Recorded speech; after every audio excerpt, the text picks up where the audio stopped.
You matched with someone, the conversation was good, you agreed to meet, and then he said, let's grab something at McDonald's. And suddenly, something shifted inside you.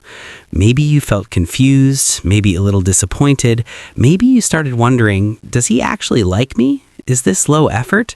Does he think I'm not worth more than this? Or maybe you didn't care that much, and then that made you wonder, should I have cared more? Here's what I want to say before we go any further.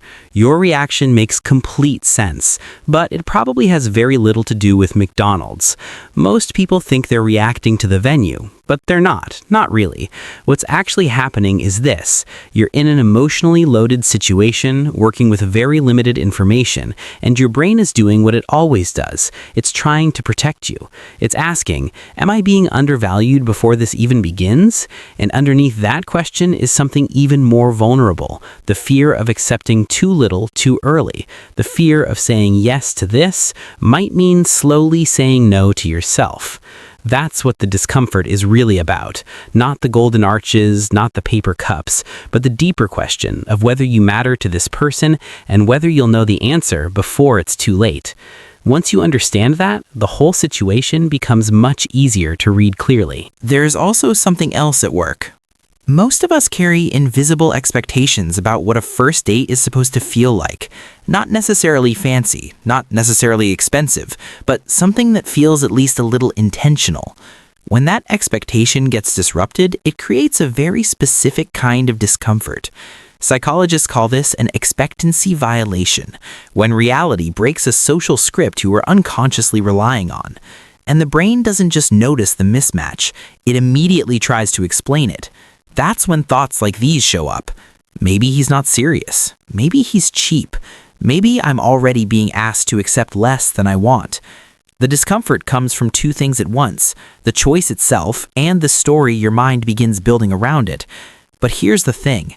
That story isn't necessarily the truth.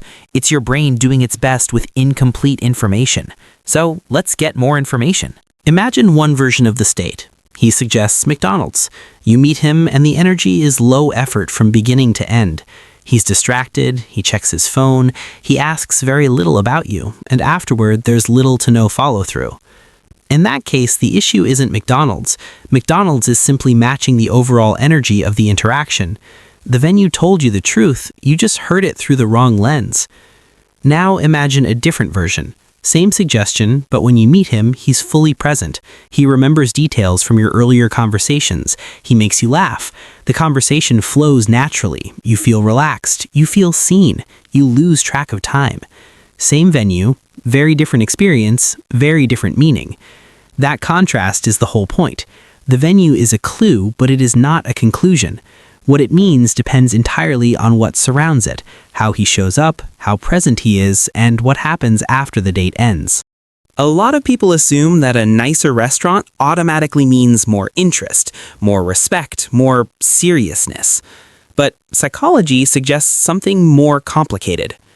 There's a well-documented phenomenon called the halo effect, where one impressive quality makes us assume everything else is equally impressive.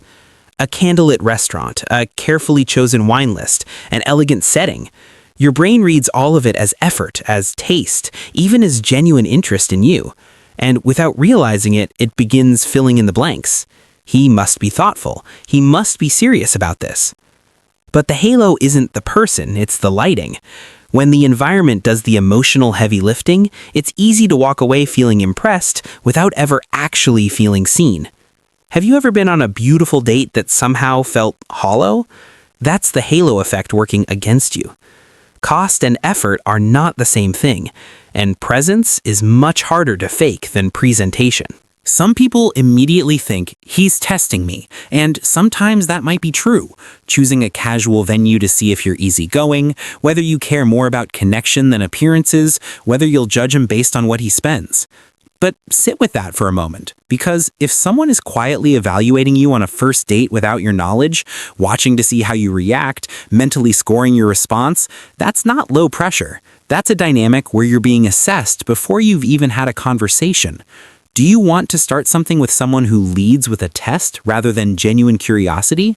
Now, it's also possible it isn't a test at all. Sometimes he's nervous and defaults to what feels familiar. Sometimes he genuinely thinks a casual setting will ease the pressure for both of you.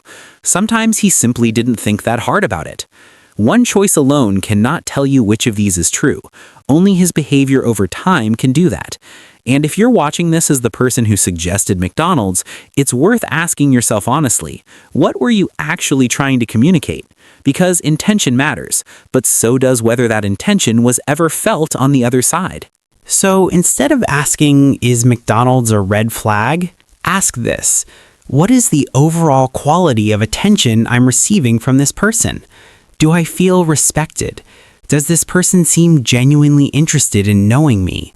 Does their energy match what they claim to feel? If the venue is casual but the effort is real, you're probably fine. If the venue is impressive but the attention is empty, the date will still feel hollow. The setting can shape the mood, but the person creates the experience. Let's come back to those two versions of the date.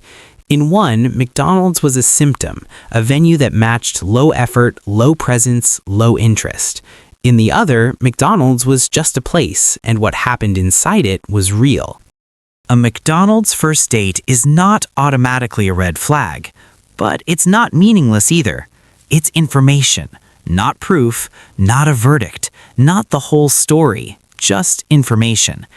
And the question to keep asking isn't, what does McDonald's mean? It's, does this person's overall behavior before, during, and after make me feel seen, respected, like their effort matches their interest?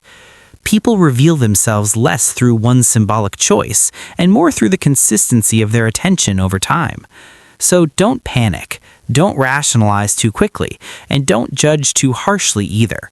Just pay attention to the energy, to the pattern, to whether when you're sitting across from this person, wherever that happens to be, you feel small or genuinely considered. Because anyone can choose a location. What reveals character is what they bring into it. Have you ever been on a first date that felt too casual or too formal? At the time, what did you think it meant? And looking back now, do you still see it the same way? Tell me in the comments.